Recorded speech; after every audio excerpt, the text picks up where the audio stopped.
History is never what it seems. When we go to look at Ireland and its history, there are a number of histories. We start off with the history of what it was in the days of my schooling. Hánig, le Sassanig, le Gunní. The English came with guns. This is patently untrue. It, however, is the story we liked to tell ourselves about how Ireland was a wonderful, magical place with no ills or harms, and then the English came. This is absolutely not the truth. The reality was the English came on our invitation. Also, they weren't English, they were Normans who happened to be living in England, except the ones who came were living in Wales. Our histories are very much what we make them. And so, typically, when you're doing a course in college on Irish theatre history, normally, more often than not, it's going to start with the history of the Abbey Theatre, which basically started up, which is a building. The Abbey Theatre is a building. The Abbey Theatre Company isn't actually the Abbey Theatre Company. The Abbey Theatre Company, our most famous theatre company, is actually the National Literary Theatre Company, which started up in the 1890s, mostly by landed Protestant gentry. This is not the history we like to tell ourselves. We sometimes, if you're lucky, you'll get a little bit of that history from a more interesting starting point, which might acknowledge and recognize the importance of Oscar Wilde, or for that matter, George Bernard Shaw, two of our greatest writers who in theatre history books I read are English writers. As you can imagine, to me, that's annoying, but I'm used to it. Bram Stoker was never acknowledged as Irish by the Irish for many years. We choose an interesting version of history to tell ourselves. Perhaps you could go back a little bit further, and we're always very proud of the fact that Handel's Messiah was performed for the first time in Dublin in a theatre, the theatre at Smock Alley. Now, unless you dig, that history of the theatre at Smock Alley is Handel's Messiah was performed there, and then in approximately 1998, it got opened up again from having been a church to be used as a theatre once more, which actually is also not true, because the space that was the theatre, the Smock Alley Theatre, did not open up until 2007. I should know, I lit the first show there. The Smock Alley Theatre ran for the best part of 100 years, from sometime in the middle of the 17th century up until late in the 18th. But let's go back before Wilde and Shaw, and let's go back and see a guy called Dion Boucicault, named Dionysius Boucicault, a good Irish name if ever there was one. Going back before that, he was the first real character of Irish theatre in many ways, the first person to create stage Irish characters, as in characters who were Irish on stage. Boucicault had some success with the Colleen Bawn and another play called The Shockroan. But his first real massive success came in the United States when he came over here, and a play that he'd written called The Streets of New York was a massive success. Of course it was. It had a 4-story building on fire on stage every night. Of course, the play, when it went to different cities, became the streets of Chicago, the streets of London, the streets of Dublin, the streets of wherever you want yourself.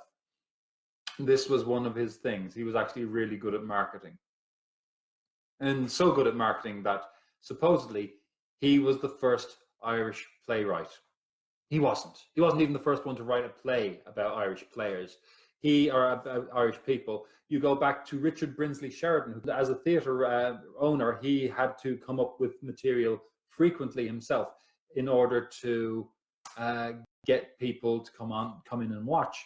And one of the plays he wrote, among many successful ones like The Rivals, The School for Scandal, and others, was St. Patrick's Day, which had an Irish corporal, I think, in the British Army, having difficulty on St. Patrick's Day. It was, of course, a stage Irishman.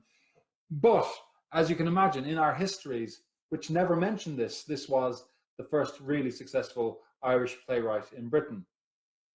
Except he wasn't. You go back before him, you've got John O'Keeffe. John O'Keeffe, being a very big actor, wrote a couple of plays as well, one of which, Wild Oats, is pretty good. But he's never mentioned. I think he came from Offaly, but he's never mentioned in the Irish theatre histories. Similarly, Oliver Goldsmith is never mentioned in Irish theatre histories, although we do claim him. We claim him as a poet, and we claim him as a novelist. The Deserted Village is a particularly good poem of his. His great play, though, was She Stoops to Conquer. He wrote like about 3 plays, maybe. One was successful, but it still is a very, very good play. You could argue probably the second great play of the English Restoration period. The first great play of the English Restoration period was William Congreve's The Way of the World. Guess where William Congreve is from? And guess where never talks of William Congreve? The answer is the same. The first true Restoration comedy that was a massive success, The Way of the World, the first play, arguably the first play written in English that we are familiar with. William Congreve, the Irishman. And like all Irishmen, passed for English when he was in England because it was expedient. Of course, you go back before that again, you get to Shakespeare's era, and you have the first Irishman on stage, if you will, the first stage Irishman, if you like, in the form of Munster in Henry V, which is probably the reason that we do occasionally, but very seldom, look at the Shakespeare's histories plays in Ireland. Like everywhere else, we of course claim that Shakespeare is Irish, or at least as close to Irish as you can get, which is Catholic. Except, again, with the histories, this isn't quite accurate. The first recorded history of an English play, or a professional play, a famous play being performed in Ireland, is Gorboduc. Yeah, Gorbduc, Boudc. This is a play dating back to 1561 by Sackville, and I can't remember the other guy's name.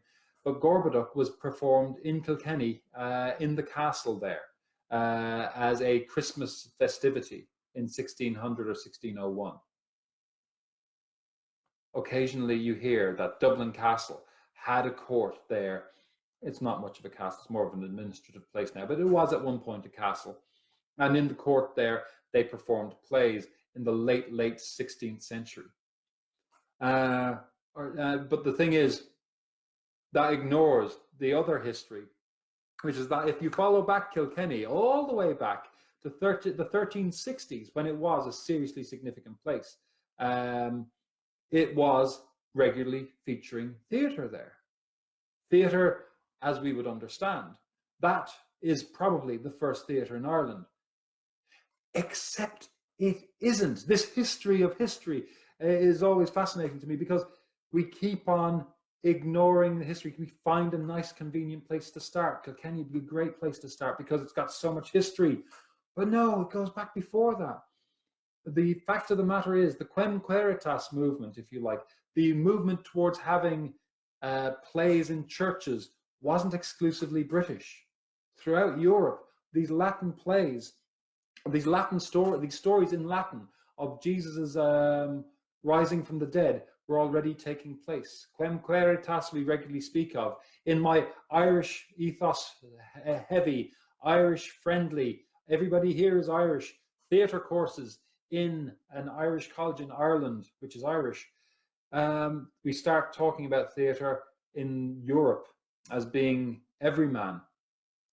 Everyman was probably performed in Ireland at some point. And if you go back before that again, to the times before the Norman invasion in 1169, by which it was actually not the Norman invasion, it was the Normans came over to help in a matter that one Irish king invited them to. That history, again, rewritten and rewritten.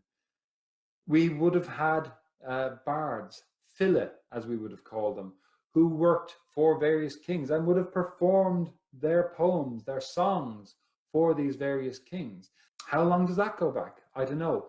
To when the Celts came?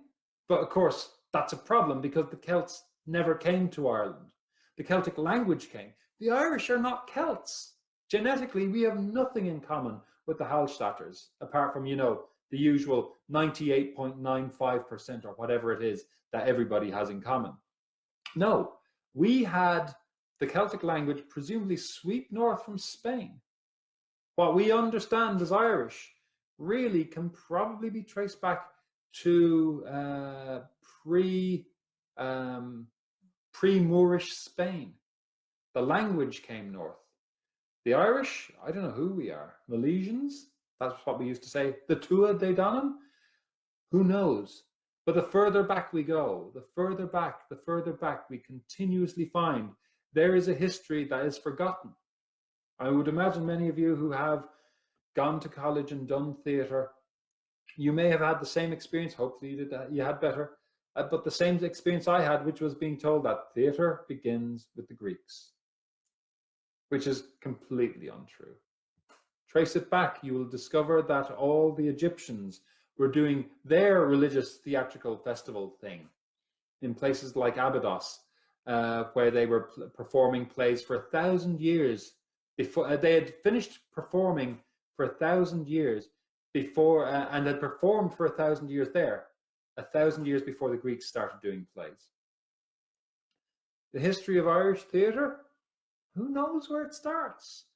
We can pick arbitrary points, but for the purpose of this, in terms of a concept of where Irish theatre starts, and this being the Chamber Theatre, big on our 19th century, let's start working from the 19th century on. I'm going to give you an idea of what the plan is over the next few episodes. I'm trying to keep these to 20 minutes each, so they're all going to be short. This is a kind of an overview one.